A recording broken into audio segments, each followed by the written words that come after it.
એક ભજન બીજું ભજન ત્રીજું ભજન સાહેબ નરસિંહ મહેતો ભગવાનના નામની અંદર લીન થઈ ગયો, મન તારમાં તાર મિલાઈ ગયો, તેજમાં તેજ મિલાઈ ગયો અને નરસિંહ મહેતો સાહેબ પરમાત્માના નામની અંદર લીન બની જાય છે.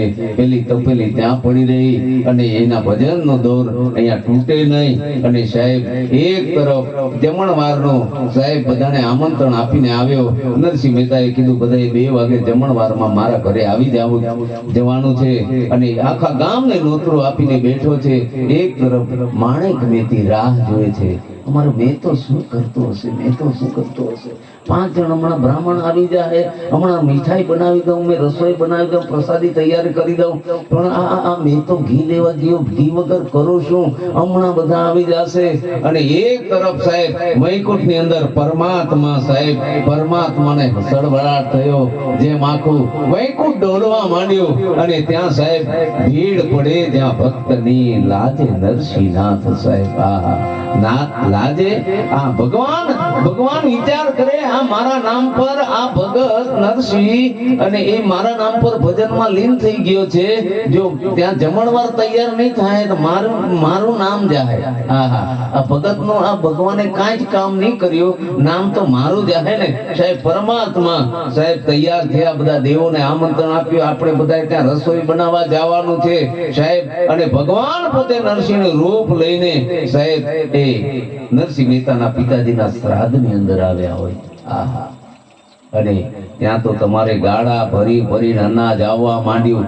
ગામવાળા વિચાર કરે આ નરસિંહ મહેતાએ બહુ મોટા વેપારી પાડ્યો લાગે, એટલે આમાંય શંકા કરે. આપણી દુનિયા એટલે સમજો હું અહીંયા કઈક સારું કરે, એકાદ ને પાણી લાવ્યો ખરો, એકાદ 4 વ્હીલ જેમ તેમ કરી લીધી હોય ત્યાં 10 પેલાની ગાડીમાં ડીઝલ નહીં પડે, પેલાનું લોહી પડ્યા કરે, એકાદ પાડી નેતાલા હું ઈયાનથી પાડી તાપનાશે. ઘણા એવું વિચાર કરતા હતા, ટાંટા ખેંચ્યા કરે. કઈ કોકનું સારું કર્યું તો તેને હું કામ સાહેબ એના ઘરની અંદર 4 વ્હીલ છે, કાલે ઉઠીને આપણને કામ લાગશે, પણ ઘણાનું લોહી બળ્યા કરતું હોય સાહેબ. આ દુનિયા આપણા સમાજની અંદર આપણે અહીંયા તો સારું છે, પણ અમુક વિસ્તારની અંદર બહુ અઘરું છે સાહેબ. આપણા વાળો જ આપણો ટાંટિયો ખેંચ્યા કરે, આ પરિસ્થિતિ છે સાહેબ. એટલે એ સાહેબ નરસિંહ મહેતો સાહેબ ભગવાને જે નરસિંહ મહેતાનું રૂપ લઈને સાહેબ સીધું સામગ્રી લઈને અહીંયા આવે છે. અને ગામવાળા વિચાર કરે એકાદ મોટા વેપારી પાડ્યો લાગે યાર, લે નરસિંહ તો જુઓ આ બધા ગાળા ભરીને લાવ્યો ના. અને આ બાજુ નરસિંહ મહેતા સાહેબ નરસિંહ મહેતાના રૂપમાં પોતે ભગવાન. અને નરસિંહ મહેતા આગળ નીકળી ગયા, પાછળ ગાળા ભરીને અનાજ આવે. મારા તમારા જેવા પૂછે, અલા કોણ છે તમે લોકો? અમે બધા નરસિંહ મહેતાના માણસ છીએ યાર, અહીંયા રસોડું બનાવવા માટે આવ્યા છે. તો કે હું વાત કરું, અરે આ તો ભગવાનની લીલા છે સાહેબ. અને ત્યાં તમારે ચૂલા તૈયાર થઈ ગયા, રસોઈ તૈયાર થવા માંડી ને એવી જે રસોઈ સાક્ષાત સાહેબ પરમાત્માની રસોઈ, પરમાત્માના હાથે જે બધા દેવો આવેલા ને આ બધા રસોઈ બનાવવા માંડ્યા.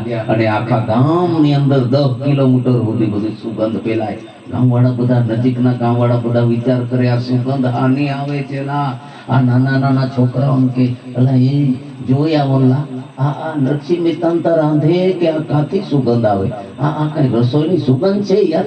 નાના ટેણિયાઓ દોડતા ગયા ને ત્યાં જઈને જોયું તો ઓહો હો, તમારે ભલે 56 જાતનું ભોજન જેણે તૈયાર કર્યું હોય મારા વાલા પરમાત્માએ સાહેબ. એમાં નરસિંહ મહેતો ઈ સાહેબ મહેતી, માણેક મહેતી જ્યાં બેઠી હતી મંદિરની અંદર ભગવાનની સાહેબ બે આંખ બંધ કરીને ભગવાનને યાદ કરે છે. હે પ્રભુ, અમારો મહેતો ઘી લેવા ગયો છે, હજુ આવ્યો નહીં. અહીંયા માણસ આવી જાય, બ્રાહ્મણો આવી જાય, 5 જ બ્રાહ્મણને જમાડવાનું નક્કી કર્યું છે ને અહીંયા આવી જાય. હું કરહા હું. હે પ્રભુ દયા કરો અમારા પર. મારો મહેતો જ્યાં હોય ત્યાં જલ્દી આવી જાય. હે પ્રભુ તમારી લાજ જાહે. આમ પ્રાર્થના કર્યા કરતી હતી. એટલી વારમાં ભગવાનના રૂપ, એ નરસિંહ મહેતાના રૂપમાં ભગવાને બૂમ પાડી, મહેતી 5 બ્રાહ્મણ આવી ગયા. 5 બ્રાહ્મણ આવ્યા છે. અમે બ્રાહ્મણ એક એમનો જે કુળગુરુ કહેવાય છે. કુળગુરુ એ વૈષ્ણવના કુળગુરુ જે હતા એમને બોલાવા ગયા. નરસિંહ મહેતાના રૂપમાં ભગવાન જાતે બોલાવા ગયા. કુળગુરુને કીધું, ગુરુદેવ મારા ઘરે પિતાજીનું શ્રાદ્ધ છે ને ત્યાં જરા વિધિ કરવા માટે તમે આવી જાવ તો સારું. ઓહો મહેતા, તારા મોટા ભાઈના ઘરે જવાય, તારા ઘરે તું હું મને આપવાનો. દર વર્ષે મોટા ભાઈના ઘરે આટલી સાધન સામગ્રી મને આપે છે, બધા પૈસા આપે, દાન દક્ષિણા બધી બહુ આપે. તું મહેતા તું હું મને આપે. મનની અંદર વિચાર, મહેતા જવાય જ ના. એને ના પાડી દીધી, મારાથી ના અવાય સાહેબ. પણ મારે વિધિ કરવાની છે, પિતાજીનું શ્રાદ્ધ છે. 2 શ્લોક બોલી ના આવશો ચાલશે, પણ નહીં, તારા ઘરે ના અવાય. કાંઈ વાંધો નહીં, લખી દો ચિઠ્ઠી. હું તારો ગૌર ને તારો વૈષ્ણવ નહીં સાહેબ. અને એ જે ચિઠ્ઠી લખીને આપી દીધી. હું તારો કુળગુરુ નહીં સાહેબ. એને કુળમાંથી બહાર કાઢી દીધો અને જે ચિઠ્ઠી લખીને આપી દીધી. ભગવાને ચિઠ્ઠી લઈને ચાલતી પકડી. રસ્તે જાતો એક ભગત માણસ સાહેબ એ ખેતરેથી ખભા પર કોદાળો મૂકીને આવતો હતો. ઓહો રાધે કૃષ્ણ, રાધે કૃષ્ણ. નરસિંહ કોઈ દિવસ આજે તો બહુ સમય થયો, આજે બેઠો થઈ ગયો નરસિંહ. આજે મારો દિલ ફળી ગયો, દિલ મારો હારો થઈ ગયો. નરસિંહ તારા જેવાના દર્શન કરી. નરસિંહ ભગવાનના રૂપમાં ભગવાન હતા. પેલા ખબર નહીં કે અલા તું ખેતરે ગયેલો કે હા ખેતરે. મારા પિતાજીનું શ્રાદ્ધ છે, ચાલ ને યાર 2 મિનિટ બેહીને જરા ભગવાનનું નામ લઈ લે. તું જરા ભગત છે ને ચાલ. હે તું રાધે કૃષ્ણ બોલી દે, જય શ્રી કૃષ્ણ બોલી દે, વસુદેવ સુતમ દેવમ બોલી દે, કાંઈ બધું ચાલી જાય. તું ચાલ.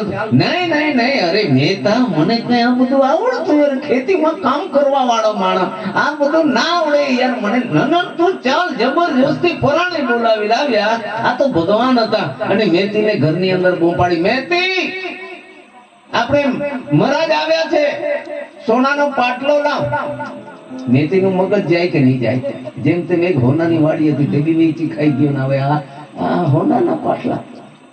મેતી દાંત પીયા કર્યા. મેં તો હમત પડી તું હોનાના પાટલા. મેતી ત્યાં મંદિરમાં છે ને સાઈડ પર છે, જરા જોઈ લે હાલ કરી જા. એક પાટલો લાવ. મેતી ક્યાં ઇજ્જત કાઢવા બેઠો છે આ પબ્લિકમાં, આ હોનાના પાટલામાંથી. અને સહેજ ભગવાનના મંદિરમાં ગઈને ત્યાં જઈને જોયું હોનાના પાટલાના ઢગલા. ઓહો આ મેં તો આ ક્યાંથી લાવ્યો છે ને ક્યારે મૂકી ગયો? મેતીને તો ચમત્કાર લાગ્યા મને. આ કઈક ભગવાન કઈક અનોખું કરવા બેઠો છે. અમારું શ્રાદ્ધ કઈક સારું થાય, પિતાજીના જીવાત્મા રાજી થાય, એને પુનર્જન્મ કઈક સારો મળશે એવા ભાવ સાથે અમારું જે શ્રાદ્ધ હતું એ શ્રાદ્ધ, અમારા પિતાજીનું શ્રાદ્ધ અમે વર્ષી કરી રહ્યા છે સાહેબ. અને ભગવાન કઈક સારું કરે એમ જ્યાં મેતી સોનાનો પાટલો બહાર લઈને આપ્યો. સોનાના પાટલા પર પેલાને ખેડૂતને કીધું બેહી જા, આના પર બેહી જા, સીતારામ બેહી જા, તું રાધે કૃષ્ણ બેહાડી દીધો. અને પેલા કે હવે 2 મંત્ર ખાલી બોલ. નહીં મને આવડે ને, આ પાટલા પર રવાતે હું નીચે બેહું પડીશ યાર, આ પાટલા પરથી પડીશ. હું ખેતરમાં બેહવા વાળો માણસ, આ પાટલામાં ફાવે ના ફાવે બંને મહેતા તું રવા દે. મેં તો બે કોનાને બેહાડ્યો મહેતા, એટલે ના ના બે તું યાર. અને કેટલી આંગળી જીભે અડાડી દીધી. અને પેલો જે ખેડૂત માણસ વસુદેવ સુતમ દેવ કંસદારુણ મરદણ દેવકી પરમાનંદન વૈષ્ણવ દેવ મંગલ ભગવાન વિષ્ણુ મંગલમ મધુસૂદન મંગલમ મુરુગાક્ષ મંગલાયતન હરિ હરિ ઓમ સર્વ મંગલ માંગલી શિવે સર્વાગે સાધિ રણે તમકે ગૌરી નારાયણ મૃત્યુંજય મહાદેવ ત્રાહિ મામ શરણાગત જન્મ મૃત્યુ જરા રોગે પીડિતમ કર્મ બંધને.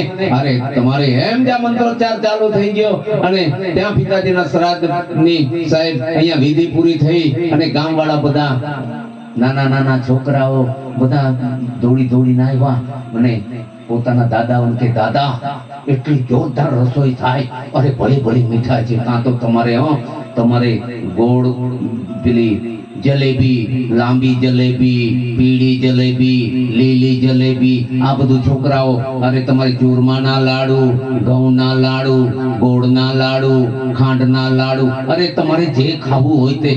પેલા દાદાઓ કે તારી દાદીને કે તા મેથી કઈ મદદ કરવા જાય જા. આ બધું સારું સારું જોઈને કોઈ જવાના નહોતા. ગામવાળા વિચાર કરે કે આપણે મોટા ભાઈના ઘરે જ જવાય યાર. આ મેં તો હું ત્યાં એને ખાવાના ઠેકાણા નહીં હોય ત્યાં જાય. આ બધા ના પાડેલી, આપણે કોઈએ જવાનું નહીં, આપણે મોટા ભાઈના ઘરે જ જવાનું જમવા, મહેતાનતા નહીં. પણ આ રસોઈ બધી સુગંધ આવી એટલે બધા તારી દાદી કે તા મેથી મદદ કરવા જાય જા.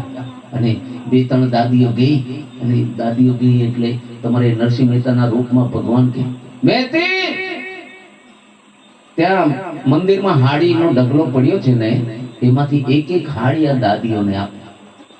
દાદીઓ વિચાર કર્યો તારી આપણે સારા જ પહેરી લાવી, પાછી બીજી હાડી ને પેલી હોનાના તાર વાળી આપજે. આ એના પાલવમાં હોનાના તાર બધા લાગેલા છે, એ હાડીઓ લાગ. મેથી મહેતા સમજ પડે કે નહીં, અહીંયા એક કલર બાકી નથી રાખ્યો એટલે મારા ઘાઘરાના થીગડામાં આવ્યા. આ હોનાની તાર વાળી હાડી લે, વિચાર કરો. અને એ જે સાહેબ નરસિંહ મહેતાએ કીધું એટલે એને પેલું પાટલા વાળું જોયું એટલે મેથી વિશ્વાસ લાગ્યો કે કઈ તો છે ને. ત્યાં જરા હાડી ઓલા ને હાડીઓનો ત્યાં મંદિરમાં ગઈ જોયું તો હાડીઓનો ઢગલો, ઓહો. અને એ તમારે હાડીઓનો ઢગલામાંથી 3 હાડી કાઢીને આપીને એક એક હાડી તમારે પેલા દાદીઓએ લીધી અને બીજાઓને ખબર પડી ત્યાં હાડી બી આપતા છે. એટલે ગામમાં બીજા બધા કઈ બે નાના છોકરાને તારી મમ્મી કે મેથીનતા જાય ને ફાટેલું પહેરી જાય, હારું કે નહીં પહેરી જવાનું, ત્યાં હાડીઓ આપતા છે. વિચાર કરો કેટલી સ્વાર્થી દુનિયા, વિચાર તો કરો. હારું નહીં પહેરી જાય તો ફાટેલું પહેરી જવાનું, નવી નવી હાડીઓ આપે. વિચાર કરો આમ ત્યાં બધી આખું ગામ ત્યારે આમંત્રણ ની અંદર સાહેબ આખું ગામ ભેગું થયું, બધા વૈષ્ણવો આવ્યા, બ્રાહ્મણો આવ્યા અને એ ત્યાં જમણવાર ચાલુ થઈ. સાહેબ ટૂંકી વાત કરી દઈએ, નરસિંહ મહેતા તો ત્યાં ભજન ની અંદર સાહેબ નરસિંહ મહેતા નું ભજન જે ત્યાં ચાલે છે, ઓહો એ નરસિંહ મહેતા એ